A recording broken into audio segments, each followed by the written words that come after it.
Tema kita hari ini tentang Hagar dan Ismail. Untuk Pak Pendeta Jeki Misa dari Palembang. Nah, ini kita boleh belajar tentang Hagar dan Ismail. Saudara, kita patut bersyukur kepada Tuhan bahwa Alkitab ini, firman Tuhan ini sangat jujur. Saya ulangi lagi ya, sangat jujur. Jadi apa saja yang di dalamnya tertulis itu sungguh-sungguh luar biasa. Sangat jujur Tuhan kita. Jadi nggak cuma yang baik-baik yang ditulis, yang jelek-jelek juga ditulis. Aduh, mengerikan sekali kalau kita melihat fakta itu. Baik, kita akan baca dari Kejadian pasal yang ke-16. Kejadian pasal yang ke-16. Kita melihat itu. Roh Kudus tolong kami supaya kami mengerti isi hati Tuhan untuk belajar firman ini. Puji Tuhan. Udah, Kejadian pasal 16. Ya, kita akan lihat.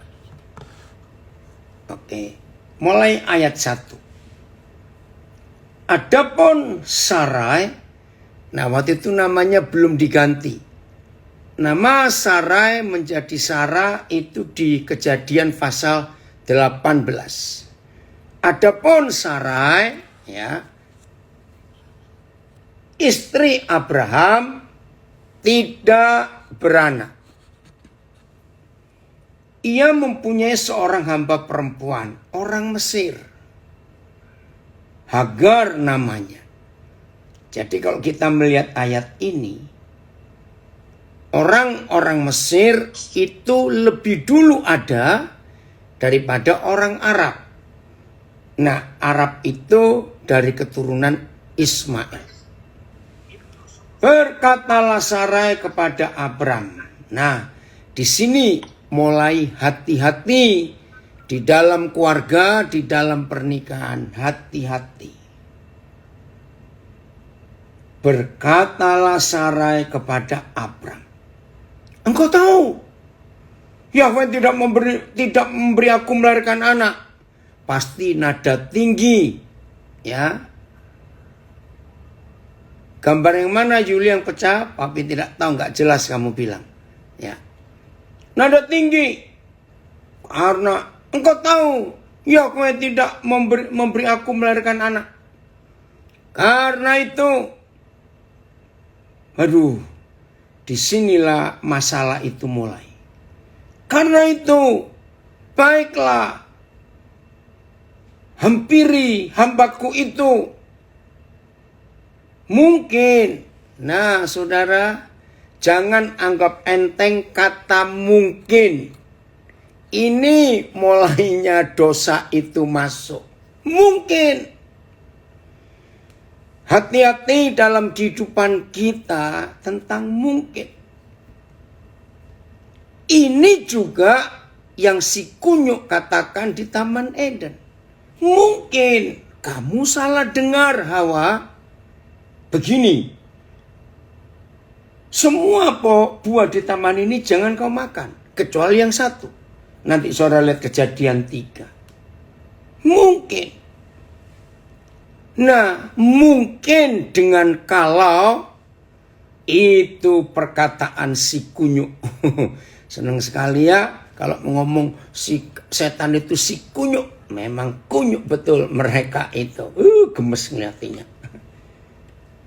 Waktu mereka mencobai Tuhan Yesus. Oh, Senta bilang Manado juga jelas. Waktu setan si kunyuk mencobai Tuhan Yesus. Kan setan berkata gini. Kalau engkau anak Tuhan, buatlah batu-batu ini menjadi roti. Kalau jelas-jelas Tuhan Yesus itu anak Tuhan. Kok dibilang kalau? Begitu pula waktu pencobaan kedua. Kan dikatakan kalau engkau anak Tuhan, jatuhkan dirimu dari tempat yang paling tinggi di bait suci ini. Maka akan ada tersurat tangan malaikat akan menadah, akan menopang kamu. Nah, saudara perhatikan kata mungkin dengan kalau. Itu berasal betul-betul dari si jahat. Yang artinya meragukan. Saudara, semua bentuk keraguan-raguan mungkin kalau iya, tidak kalau tidak. Nah, semua manusia pasti akan menyetujui bahwa mungkin dan kalau itu adalah sikap dasar manusia. Betul. Tapi saudara dan saya bukan manusia 100%. Terus bilang apa? Jangan mikir yang macam dulu. Karena ada roh Tuhan hidup di dalam kita, maka kita juga memiliki bagian hidup Tuhan di hidup kita.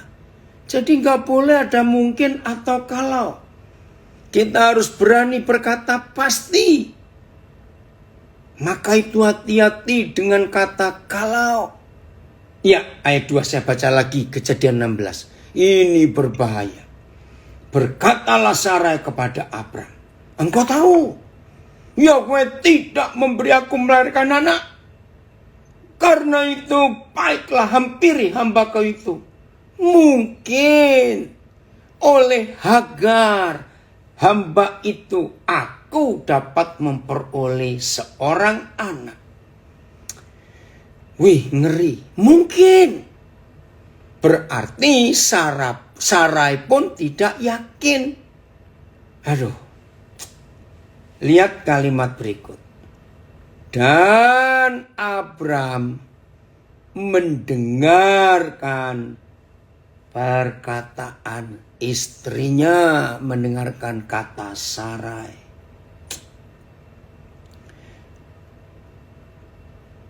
Roni Siombing memberi komen, amin. Janji Yahweh itu pasti, bukan kalau. Betul. Nah, ini fatalnya. Dan Abram mendengarkan perkataan Sarai. Nah, maaf ya, suami istri, mari kita pegang ini. Kejadian pasal 3, peristiwa Taman Eden. Sama. Adam sebagai suami mendengarkan perkataan Hawa.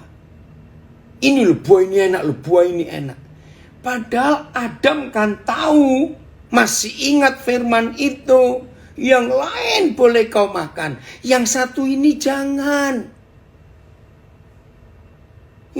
Ketika Hawa memberikan buah yang dilarang itu, saya pakai istilah Jawa, dimplok pisan. Langsung dimakan. Nah, begitu pula Abram mendengarkan perkataan Sarai. Maafkan saya berkata ini untuk semua pria. Dengar baik-baik. Dari 2 peristiwa keluarga. 1 keluarga Adam, 2 keluarga Abram. Saudara, maka kita mendapatkan, oh Tuhan tolong kami. Apa yang kita dapatkan? Laki-laki itu geragas, rakus, dibilang semua yang di taman ini boleh kau makan kecuali yang satu.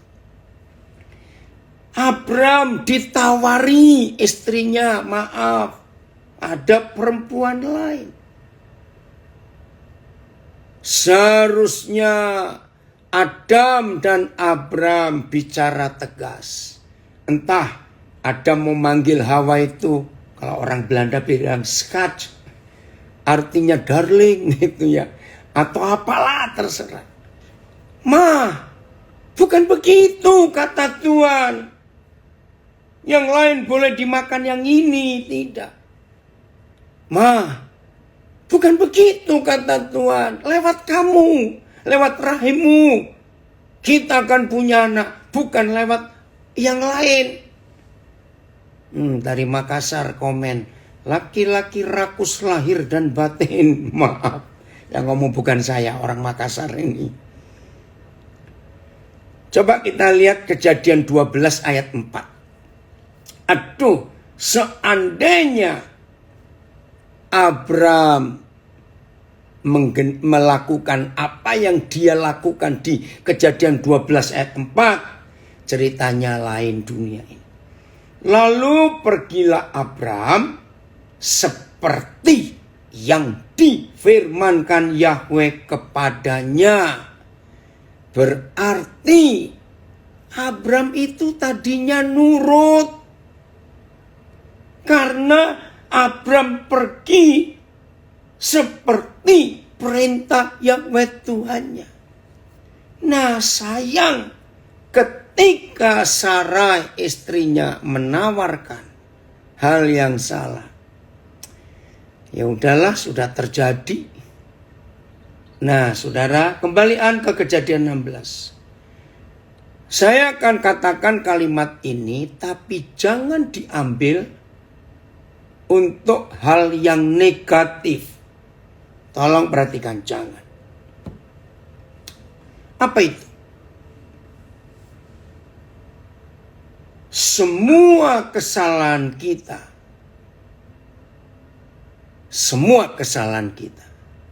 kalau kita bertobat,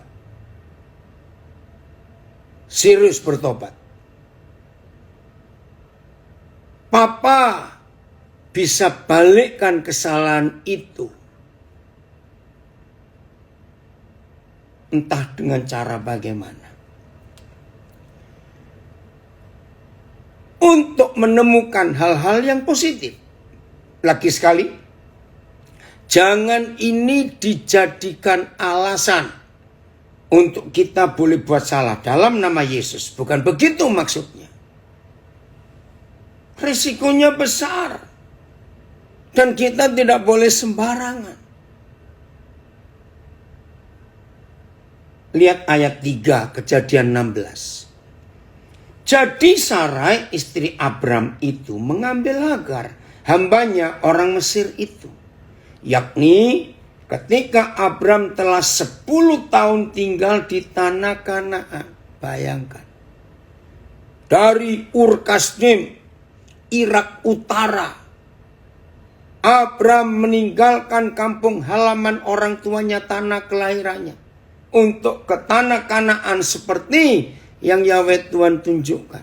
Sudah 10 tahun. Berarti sudah lumayan lama, 1 dekade. Sayang, di satu bagian ini Abram tidak nurut. Lalu memberikannya kepada Abram suaminya untuk menjadi istrinya. Aduh. Abram menghampiri Hagar. Lalu mengandunglah perempuan itu. Ketika Hagar tahu bahwa ia mengandung, nah mulai ini. Ya. Ketika Hagar tahu bahwa ia mengandung, maka ia memandang rendah akan nyonyanya itu. Saudara, sikap manusia yang seperti Hagar ini ada sampai hari ini. Betul? Ada sampai hari ini. Maaf, cerita-cerita waktu saya masih kecil, orang-orang tua, teman-temannya, opa saya, teman-temannya, oma saya, teman-teman papa mama sering cerita, maaf. Bagaimana keluarga-keluarga dulu, maaf ya. Yang gak tahu gak usah tahu, gak apa-apa. Yang segenerasi saya pasti tahu cerita ini. Maaf. Tidak sedikit di zaman itu, suami-suami, maaf, ada affair dengan para pembantu di rumah. Dan lahirlah anak-anak. Nah ini terjadi. Karena pembantu itu merasa, maaf, di rahimnya ada anak dari bosnya. Wih, terjadi masalah. Nah, lagi sekali, yang gak pernah tahu apa yang saya katakan, gak usah tahu dah.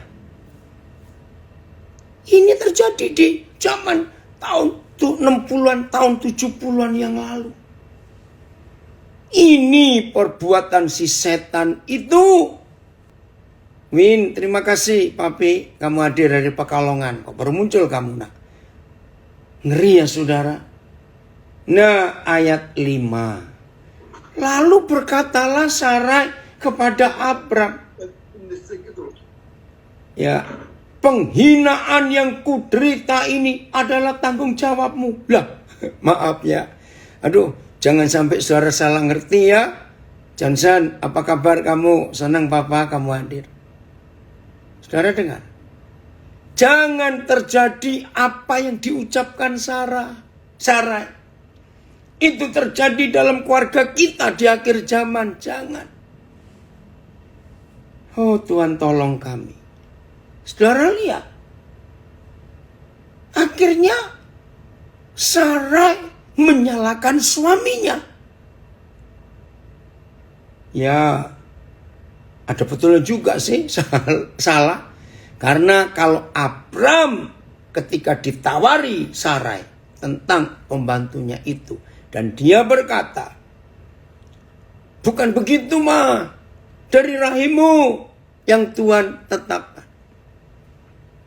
Nah itu loh jeleknya manusia. Apa saya mikir gitu ya.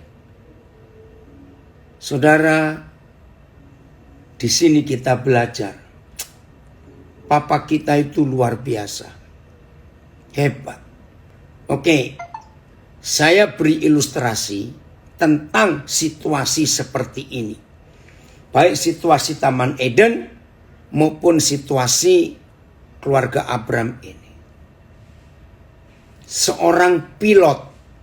Nah sampai hari ini saya belum pernah menemukan ilustrasi ini yang mudah untuk kita mengerti selain pilot. Saudara, bedanya sopir yang jalan di darat, masinis yang jalankan kereta api, nakoda yang jalankan kapal. Pilot itu dilatih. Ya, pilot itu dilatih. Dalam waktu sepersekian detik. Jadi nggak cuma 1 detik.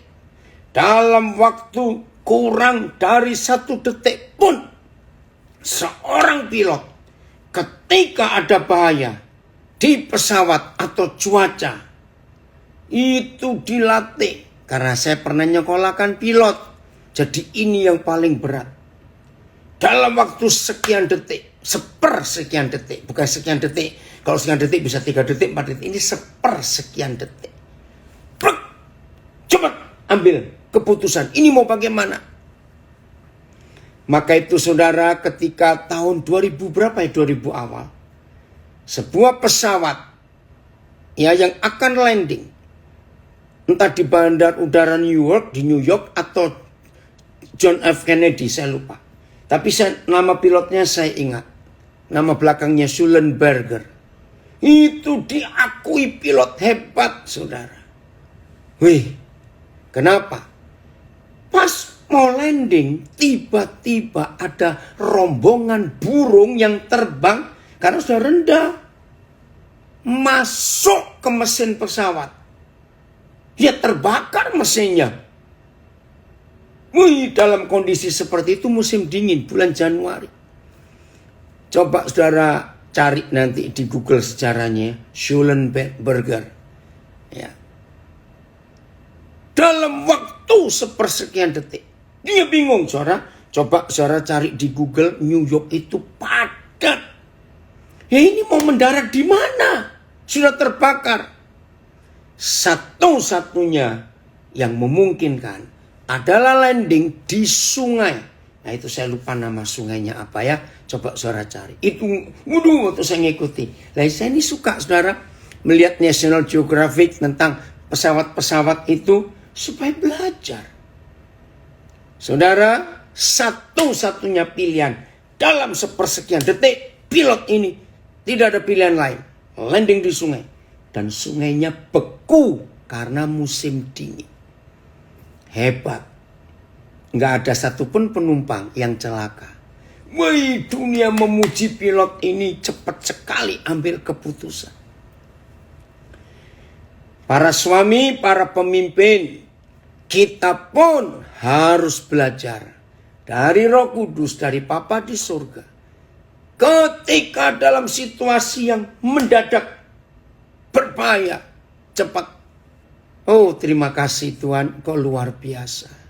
Maka itu para pemimpin belajar ya untuk apa-apa cepat mengambil keputusan, bertindak. Itu dia. Nah, ketika Papa tahu, aduh ini masalah ini, sudah hamil ini,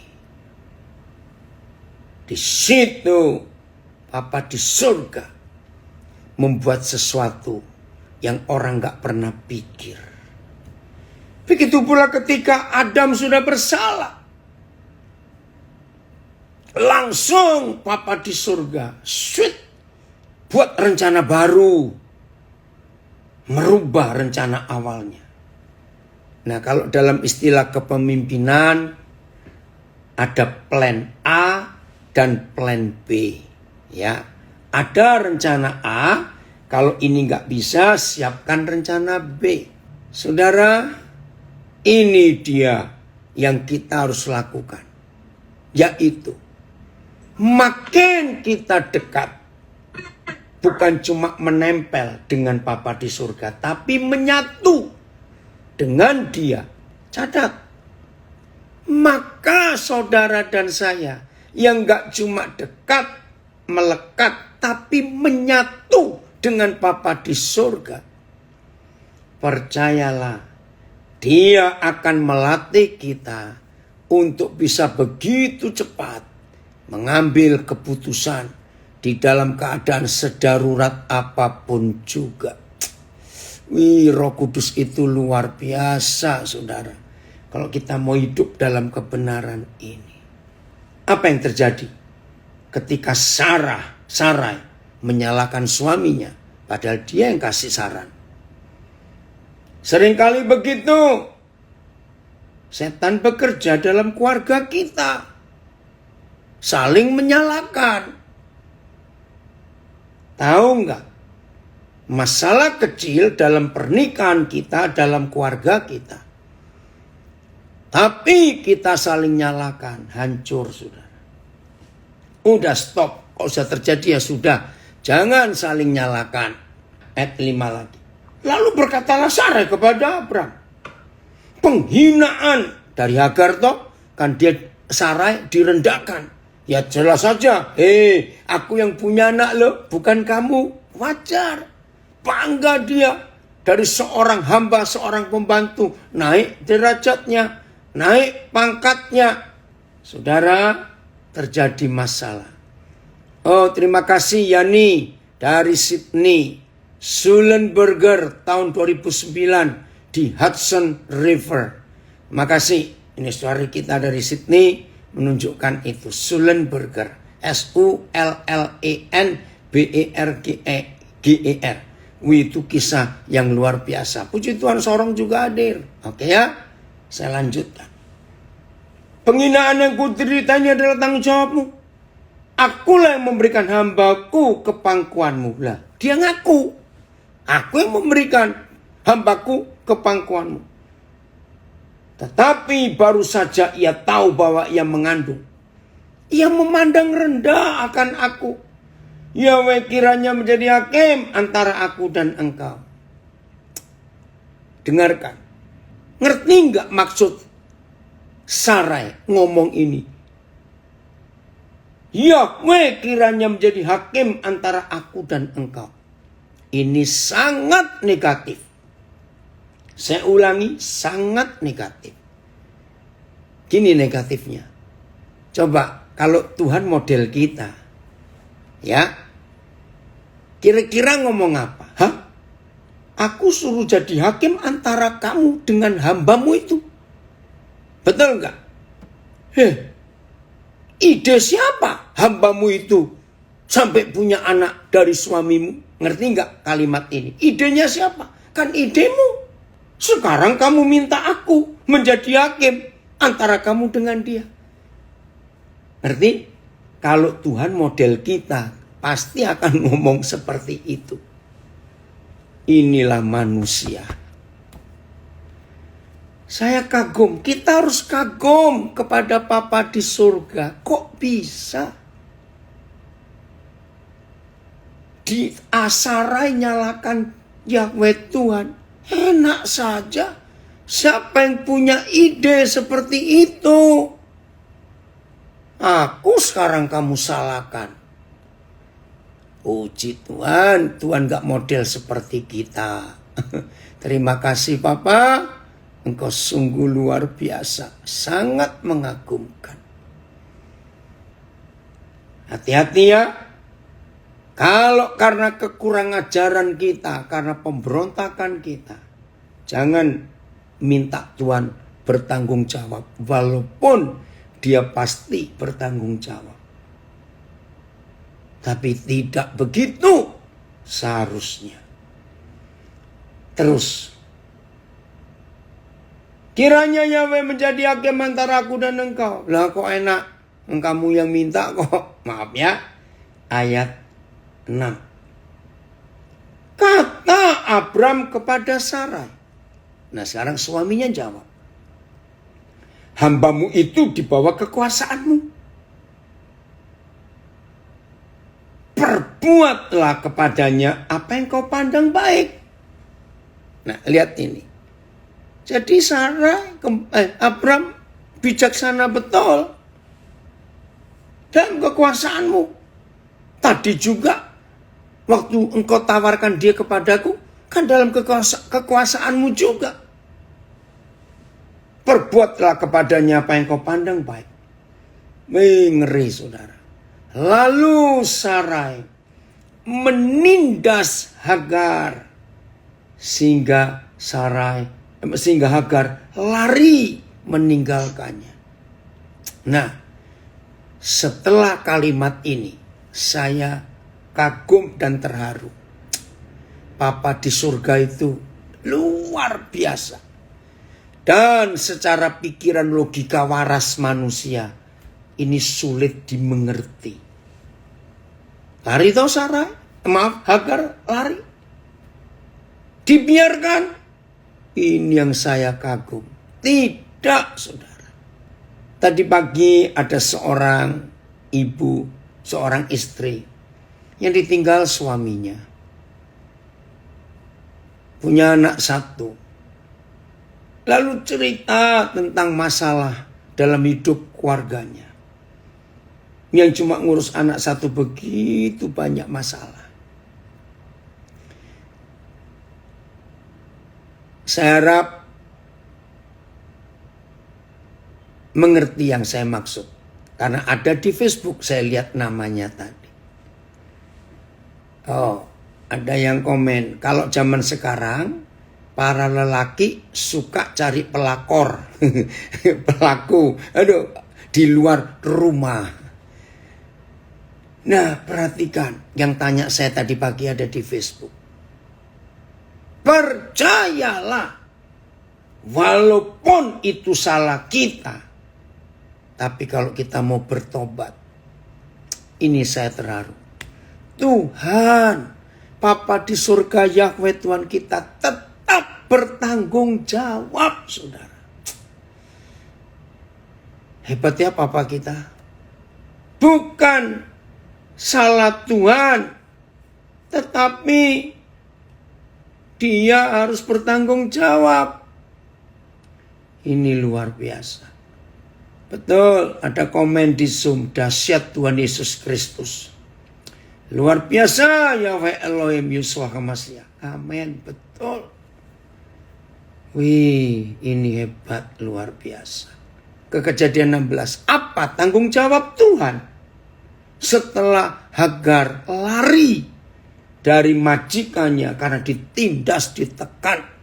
Saya ulang ayat 6. Kata Abram kepada Sarai, hambamu itu di bawah kekuasaanmu. Perbuatlah kepadanya apa yang kau pandang baik. Lalu Sarai menindas Hagar, ngeri, sadis. Sehingga ia lari meninggalkannya. Lalu, saudara perhatikan kata lalu.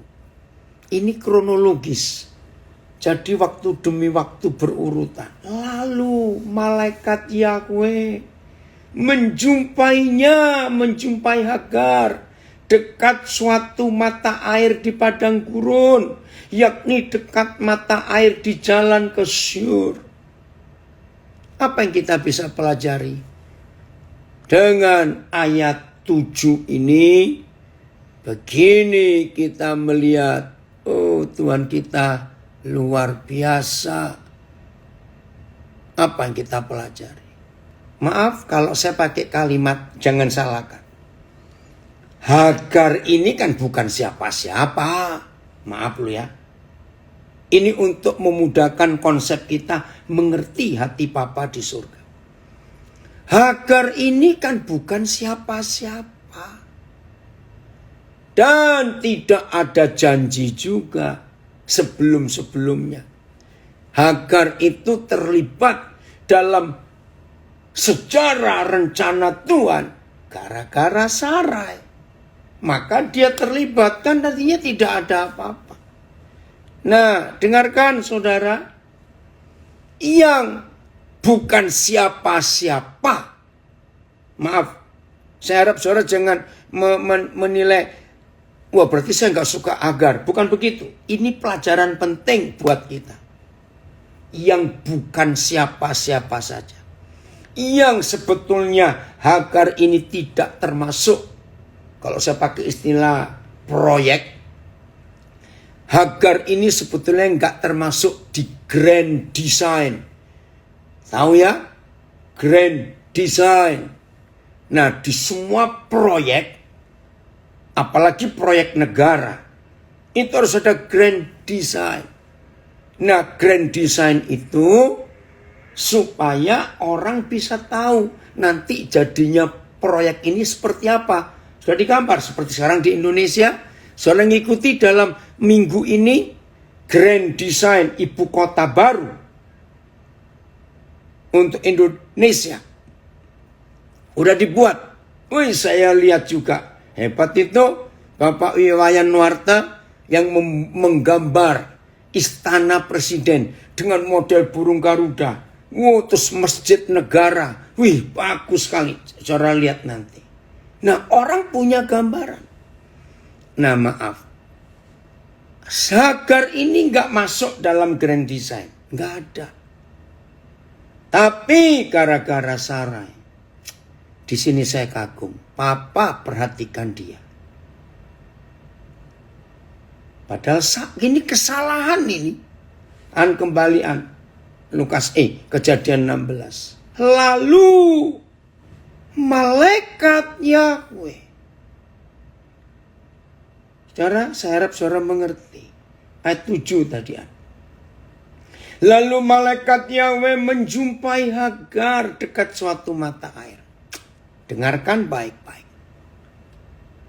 Seorang yang tidak pernah terpikir dan kita pikir juga. Hagar nggak masuk hitungan sebetulnya. Tapi gara-gara kesalahan Sarah.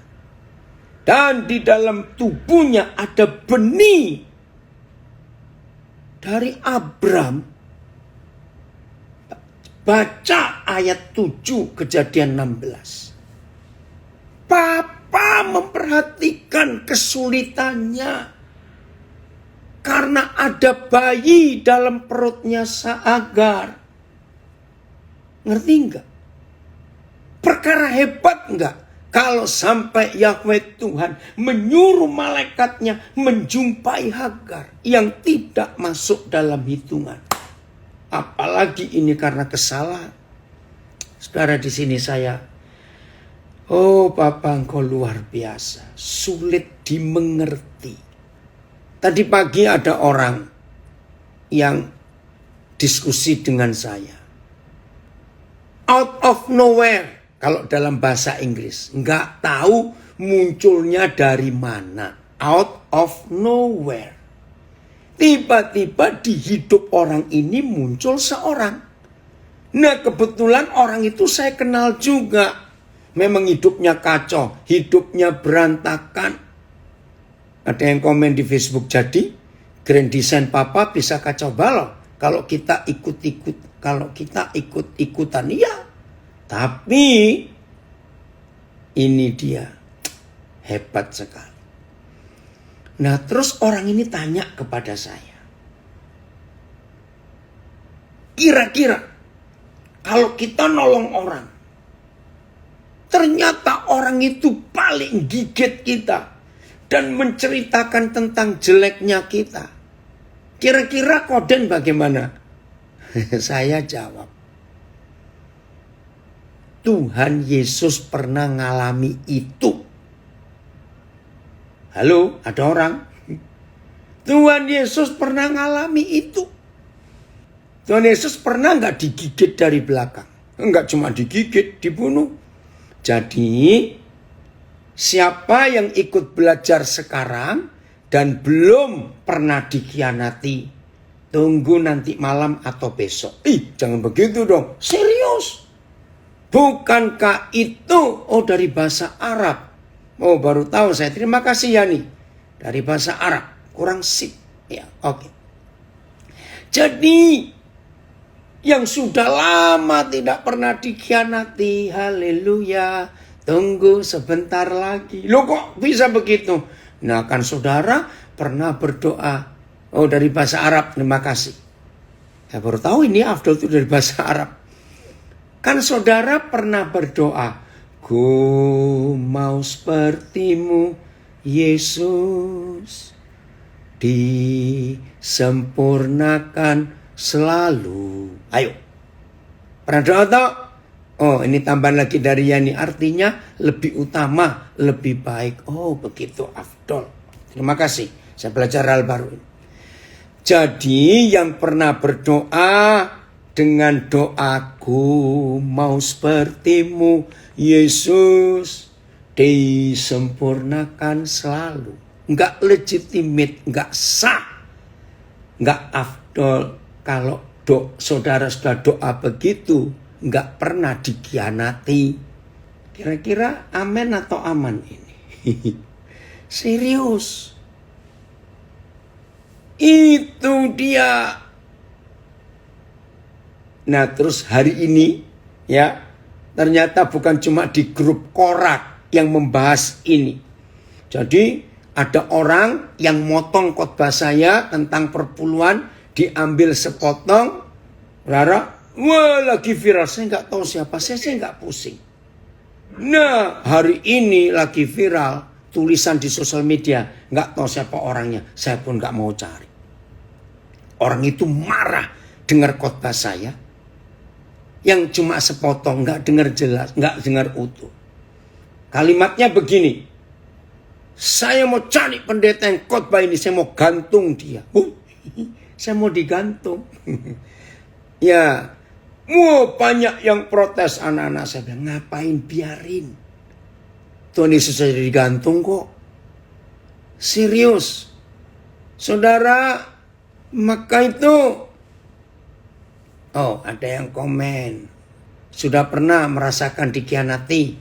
Bukan lagi oleh teman, tapi langsung sama hamba Tuhan. Wah, itu dia. Ingat yang hari Jumat kemarin kita belajar gini.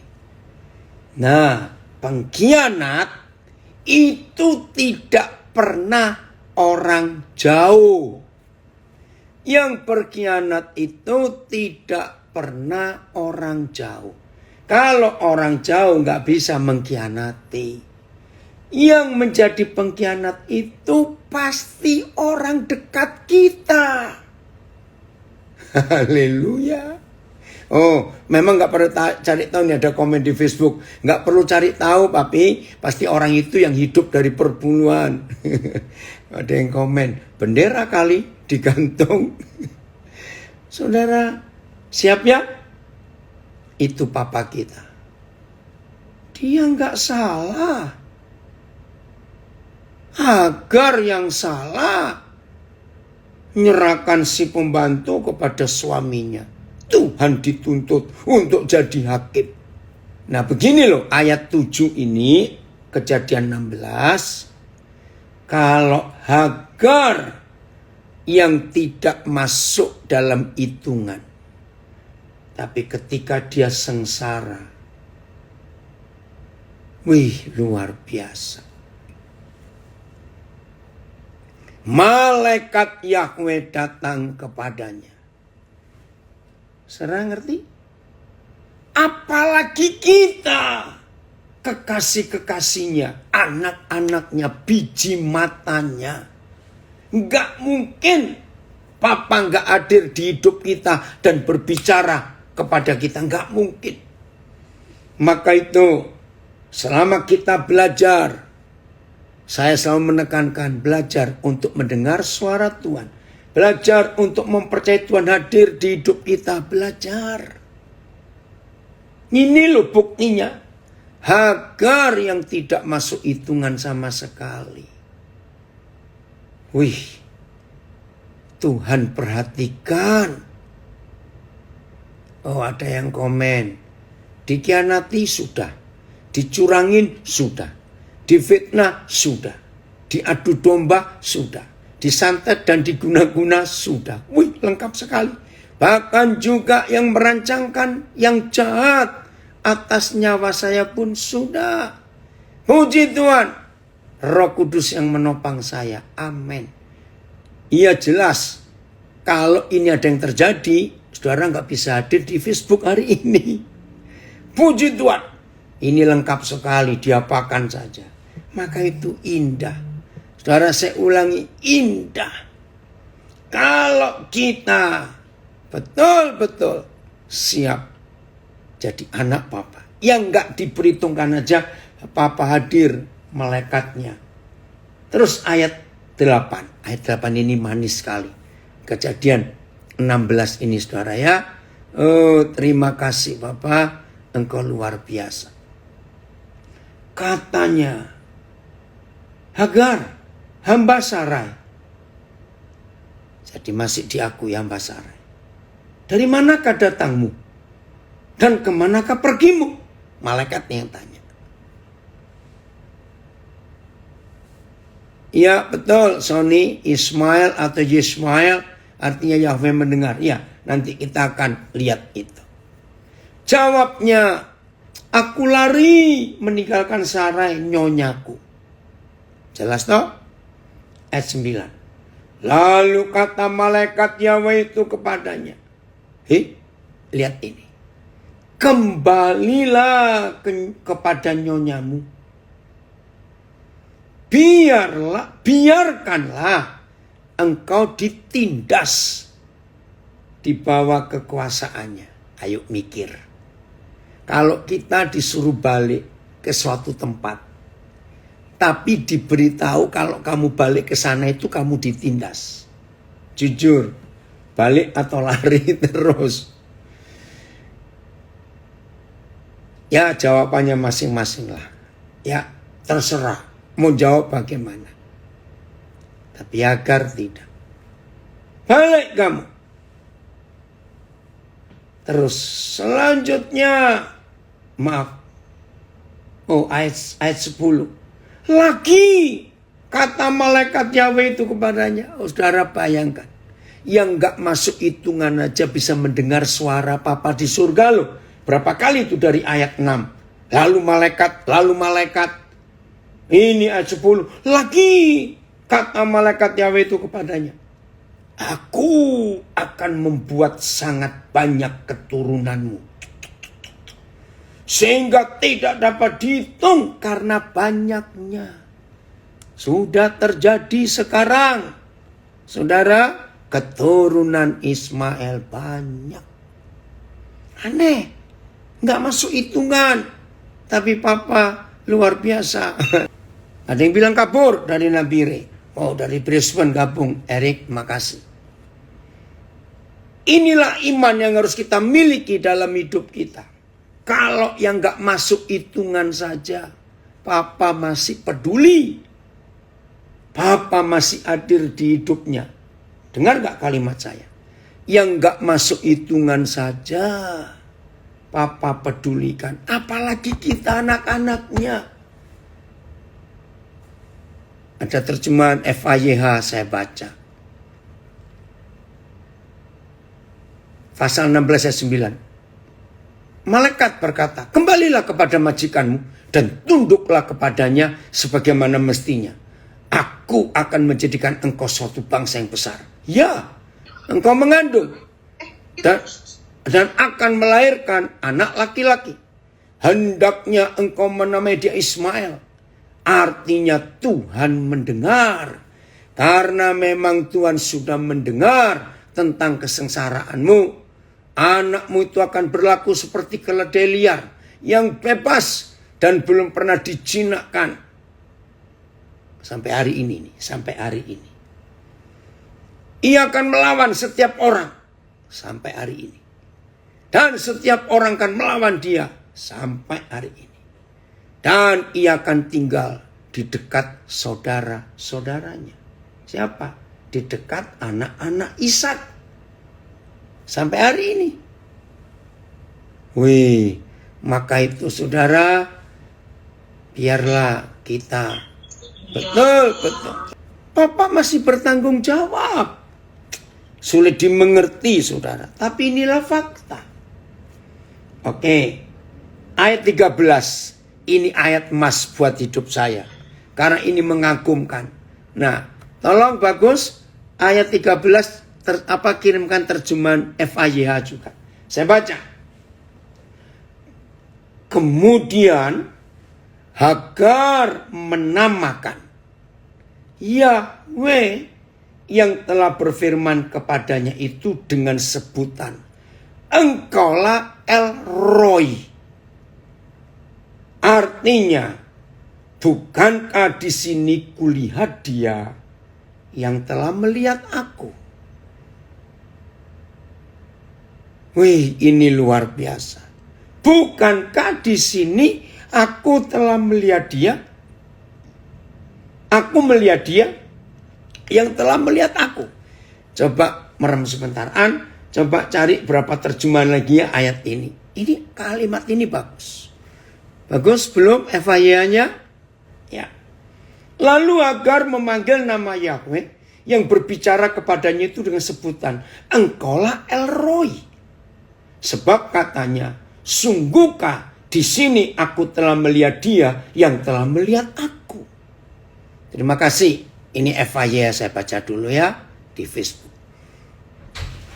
Sesudah kejadian itu, Hagar menyebut Yahweh sebagai El Roi. Artinya Tuhan yang telah melihat aku. Karena katanya, aku melihat Tuhan yang telah melihat aku. Dan aku tetap hidup untuk menceritakannya. Keren gak saudara firman ini? Dengar lagi sekali. Ini orang gak masuk hitungan. Gak ada. Dan karena kesalahan lagi. Tapi Papa tetap bertanggung jawab. Maka itu kalau ada di antara kita yang belajar. Hari-hari ini saudara sedang kacau. Sedang gak ada harapan. Waduh, sedang habis-habisan. Percayailah, kalau saudara adalah biji mata Tuhan, kalau saudara adalah orang-orang yang Tuhan perhitungkan, masuk dalam rencana kekalnya, jangan pernah meremehkan kuasa kasih Bapa di surga. Hagar saja yang gak masuk hitungan diperhatikan begitu rupa. Apalagi kita. Ampuni kami Tuhan, ampuni kami. BIS. Hagar bertanya dalam hatinya, benarkah saya telah melihat Tuhan yang memperhatikan saya? Oke, ada yang komen di Facebook, yes, absolutely great. BIS, ini terjemahnya beda. Hagar bertanya dalam hatinya, benarkah saya telah melihat Tuhan yang memperhatikan saya? Maka Hagar menyebut Yahweh yang telah berkata kepadanya, Tuhan yang memperhatikan. MELT. Dan wanita itu memanggil nama Yahweh yang telah berfirman kepadanya, engkaulah El Roi. Nah, yang pakai terjemahan MMLT ada angka 7210. Ini kamusnya Strongs. Ya, di dalam bahasa Inggris ada kamus Strong, itu yang menjelaskan ya kata-kata perkata dalam bahasa Ibrani. Karena dia berkata, seandainya di sini aku telah melihat di belakang yang melihat aku. Terima kasih Tuhan. Jelas ya saudara? Maka itu dalam hidup kita, belajarlah untuk betul-betul percaya bahwa Tuhan kita itu Tuhan yang setia atas hidup ini. Tuhan yang luar biasa. Terima kasih Papa untuk semua kebenaran yang Papa berikan, yang Papa sediakan buat kami anak-anak-Mu. Ini sangat hebat. Sangat hebat. Jadi nggak ada satupun alasan di antara kita untuk tidak mempercayai. Ada yang bertanya, ada yang menyatakan, ini berarti jadi jembatan untuk kita orang percaya. Bagaimana menolong saudara kita keturunan Ismail. Bahwa Yahweh sangat mengasihi mereka, peduli dan memberikan janjinya kepada mereka. Betul. Nah tadi dalam grup ya, Pak Ustadz Soleh mikir setelah kita KKR 58 LP kemarin. Bagaimana saudara kita keturunan Ismail ini? Ya baik, kita harus ikut mikirkan juga. Bagaimana itu? Jelas ya? Oh terima kasih Bapak. Ayat terakhir, lanjutan pasal 16 kitab Kejadian. Ini yang Tuhan inginkan atas kita. Ayat 14. Sebab itu sumur tadi disebutkan orang sumur Lahairoi. Bisa jadi nama. Letaknya antara Kades dan Beret. Lalu akan melahirkan seorang anak laki-laki bagi Abram. Dan Abram menamai anak yang dilahirkan Hagar itu Ismail. Abram berumur 86 tahun ketika melahirkan Ismail baginya. Hebat ya Bapa di surga, kita bersyukur untuk anugerahnya yang luar biasa itu. Puji Tuhan, Tuhan memberkati kita untuk firman yang Roh Kudus hadir untuk kita. Dan kita boleh belajar mengerti hati Tuhan. Terima kasih Tuhan.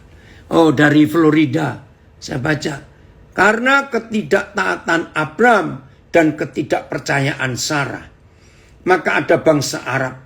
The wild donkey menurut Alkitab. Yang berkelahi terus dengan suara-suaranya. Kecemburuan rohani juga terjadi antara turunan Ishak dan turunan Ismail. Arab dan Israel. Antara Islam Kristen secara rohani. Konsekuensi ketidaktaatan itu panjang sekali. Betul Philip dari Florida.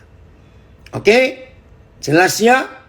Ini yang kita pelajari hari ini. Papa terima kasih Kau hadir untuk kami semuanya. Tuhan Yesus memberkati. Oh dari